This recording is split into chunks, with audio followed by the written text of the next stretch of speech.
Hi friends. I hope आप लोग सब ठीक होंगे। वेल, मैं आज की वीडियो डेडिकेट करना चाहती हूँ उन भाइयों को जो मशीन की तरह काम करते हैं रात दिन, और जिसकी कोई हॉलीडे नहीं होती है, और उन बहनों को जो मतलब सेकंड मैरिज करने के लिए इंटरेस्टेड होती हैं, लेकिन उनके 1 करोड़ के करीब शराइत होते हैं जो नाजायज़ है। ठीक है। पहली बात तो चले हम बात करते हैं कि वो क्योंकि मैं बार बार रिपीट करते जा रही हूँ कि जैसा कि मैं मैच मेकिंग में हूँ तो मैं इंटरव्यूज़ लेती हूँ लड़कों के, और काफ़ी लड़के भी हैं जिसमें उमर रसीदा मेरे भाई भी हैं, सब कुछ हैं। और उन वो मतलब आके बोलते हैं कि उनकी सैटरडे भी वो काम करते हैं, यानी हफ्ते के 7 दिन वो काम करते हैं, यानी हफ्ते को भी सैटरडे भी काम करते हैं, संडे भी काम करते हैं। तो यहाँ पे मैं बताती चलूँ मेरे भाई, देखिए, यानी मेडिकली भी ये नहीं है कि आप 7 दिन तक मशीन भी अगर है तो उसको रेस्ट दिया जाता है 1 दिन के लिए। ठीक है। तो आप और हम तो इंसान हैं। ठीक है। तो इतनी मेहनत हफ्ते में 2 दिन, यानी मेडिकली भी अगर आप देखा जाए तो हफ्ते में 2 दिन इंसान के जिस्म को रेस्ट मिलना बहुत ज़रूरी होता है, दिमाग को और जिस्म को। ठीक है। और हफ्ते में 2 बार। फॉर एग्जाम्पल, कोई अगर कॉन्ट्रैक्ट लेते हैं, बड़े बड़े कॉन्ट्रैक्ट्स होते हैं, जो भी प्रोपराइटर है, ठीक है, तो क्या वो भी ऐसी मशीन की तरह काम कर रहा है जो प्रेशराइज करता है एम्प्लॉय को कि हमें आप इतने दिन में आपका प्रोजेक्ट पूरा कर दें। तो अब वो प्रोजेक्ट पूरा करने के लिए जो जो जो भी कॉन्ट्रैक्टर कॉन्ट्रैक्ट्स लेते हैं, वो जो एम्प्लॉयज़ है उन पे प्रेशराइज किया जाता है कि प्रोजेक्ट कंप्लीट करो। ठीक है। बिल्कुल भाई, यानी आपको भी मतलब प्रोजेक्ट कंप्लीट करना है, प्रोपराइटर को भी अपना जो भी प्रॉपर्टी है उसको टाइम पे चाहिए। तो आप लोग ऐसा भी कर सकते हैं, एक बंदे को रिप्लेसमेंट रख सकते हैं, यानी हफ्ते में कोई भी दिन, यानी यानी कम से कम 1 दिन तो आप एम्प्लॉय को छुट्टी दे सकते हैं, एम्प्लॉय छुट्टी कर सकते हैं। और काफ़ी लड़कों का कहना होता है कि मैडम अगर हम छुट्टी करें तो फिर हमें, यानी जो हमारे घर के पीछे कंडीशंस हैं, यहाँ पे हमें सरवाइव करना मुश्किल हो जाता है। भाई, सरवाइव तो किसी भी हाल हो जाता है। ठीक है। किसी भी हाल, वहाँ पर भी पीछे भी सरवाइव होता है, यहाँ पर भी सरवाइव होता है। लेकिन अब सबसे बढ़ के जो सही नेमत दिया है परवरदिगार, वो हमको हमारी ज़िंदगी दिया है, हमारी सेहत दिया है। ठीक है। पहले सेहत का ख्याल रखें, उसके बाद में सब कुछ, ये बात होगी। अब दूसरे टॉपिक पे हम आए। मेरी बहनें जो मतलब जिसकी एज काफ़ी, मतलब जिसकी डिवोर्सेस हुई हैं या वो विडो हो गई हैं, ठीक है, उनके बच्चे हैं।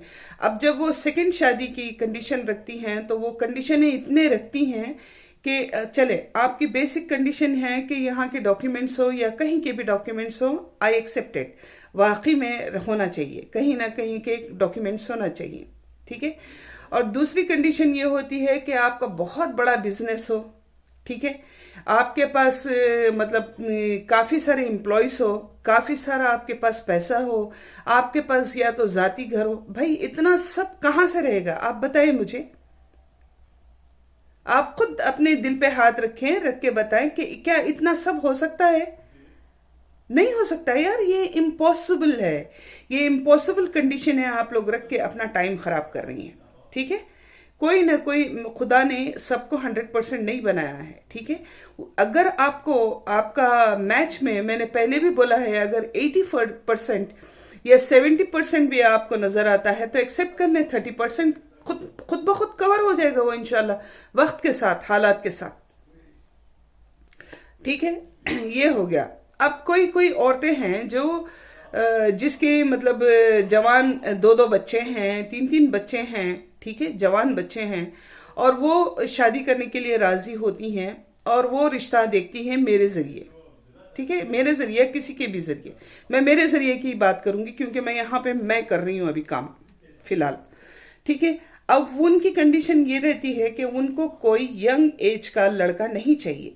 फॉर एग्जाम्पल अगर वो 50 ईयर्स की हैं या 55 ईयर्स की हैं तो उनको मतलब उनसे यंग लड़का नहीं चाहिए, ठीक है। तो वो मुझसे कंडीशनें रखती हैं कि अब फॉर एग्जांपल मेरे पास 2-3 ऐसे खातून आई हैं जिसकी एज 55-56 है, ठीक है। तो उनकी एक ही कंडीशन है, वो कंडीशन ये है कि उनको उनकी एज से कम लड़का नहीं चाहिए और उनको उन्हीं की एज का लड़का आदमी चाहिए या उनसे कुछ बड़ा आदमी चाहिए, ठीक है। तो अब अगर मैं रिश्ता बताती हूँ उन्हीं की एज का या उनसे बड़ा एज का, यानी 1-2 साल बड़ा डिफरेंस, ठीक है। ऑफ कोर्स वो भी उनकी भी कोई ना कोई वजह से या तो डिवोर्स हुई हुई होती है या तो उनकी यानी वो विडोवर होते हैं, ठीक है। अच्छा, अब जब मिलाती हूँ मैं, मीटिंग करते हैं वो लोग, मीटिंग करने के बाद में दोनों को जब एक दूसरे को पसंद आ जाता है, लड़के आदमी को भी औरत को भी, ऑफ कोर्स लड़का लड़की तो नहीं बोलना चाहिए, ऑफ कोर्स मैं बोलूँगी लड़का लड़की। अगर 100 ईयर्स का भी मेरे पास कोई कैंडिडेट औरत आई और 100 ईयर्स की भी कोई आदमी आया तो डेफिनेटली वो मेरे लिए कैंडिडेट है और वो मेरे लिए लड़का लड़की ही है ना।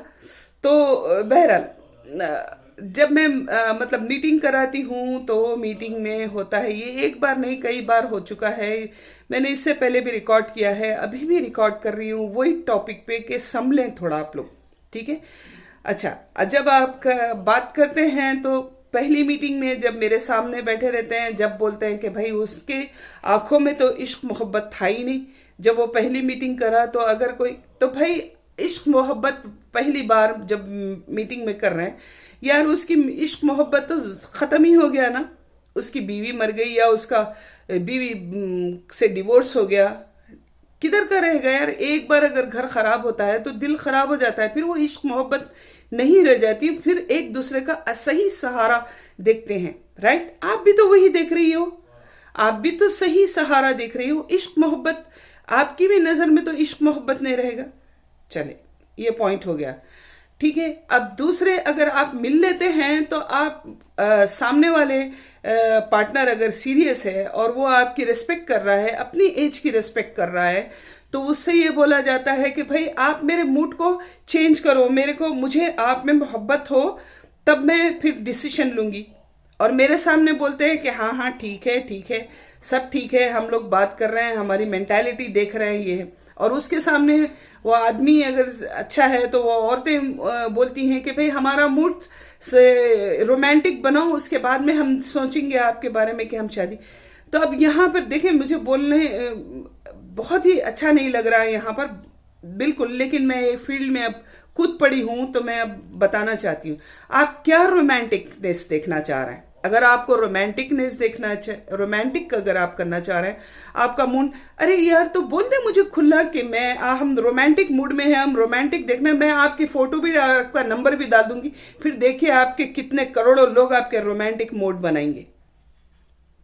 सॉरी टू से, मगर इस किस्म की बेगरत बातों पर, इस किस्म का बेगरत मुझे बन के बोलना पड़ता है, ठीक है। आपका रूम 1 करोड़ बैठे हुए हैं भाई ठरकी, वो लोग आपका मूड रोजाना बनाएंगे, आप रोमांटिक बनाएंगे, तो फिर आप रिश्ते की जरूरत क्या है आपको? आप रिश्ता क्यों देख रही हैं आप? ठीक है। अच्छा, दूसरी बात, जब रोमांटिक अगर आपको ये देखना चाह रही हैं कि आप 55 ईयर्स की हैं या 60 ईयर्स की हैं और आप अपने सहारे के लिए शादी करना चाह रही हैं और किसी मर्द से, तो वो भी वही चाह रहा है, वो सहारे के लिए ही चाहता है शादी, ठीक है। अगर आपको डाउट है कि जाहिर सी बात है जब शादी होती है, जब तक कि औरत या मर्द की जिंदगी में शादी नहीं होती है, कोई नहीं होता है, तो उनमें कोई और किस्म की फीलिंगें नहीं आती है। आप लोग समझ सकते हैं मैं क्या बोल रही हूँ, ठीक है। अगर जब शादी हो जाती है, चाहे वो 70 साल में हो, 60 साल में, तो वो अलग जो मियाँ बीवी के रिलेशंस होते हैं, वो फीलिंग फिर जाग जाती है उनमें, ठीक है। अगर आपको उस पर डाउट है कि वो फिट नहीं है, तो आप उसका मेडिकल टेस्ट कराइए। बोले सीधा सीधा भाई आप मुझे पसंद है, आपकी कंडीशन पसंद है, 1 आध महीना बात करें, उसके बाद में बोले कि ठीक है भाई, अगर आप मुझे इस किस्म का डाउट है कि आप मेडिकल टेस्ट कराएं। वो नहीं आप बोले कि मेरा मूड रोमांटिक बना है, वो अब खाक रोमांटिक करेगा वो, या आप खाक रोमांटिक करेंगी? जरा समझे यार, ये बेगैरती की हद हो गई यार। जरा समझे इस किस्म की बातें। और मेरे पास इस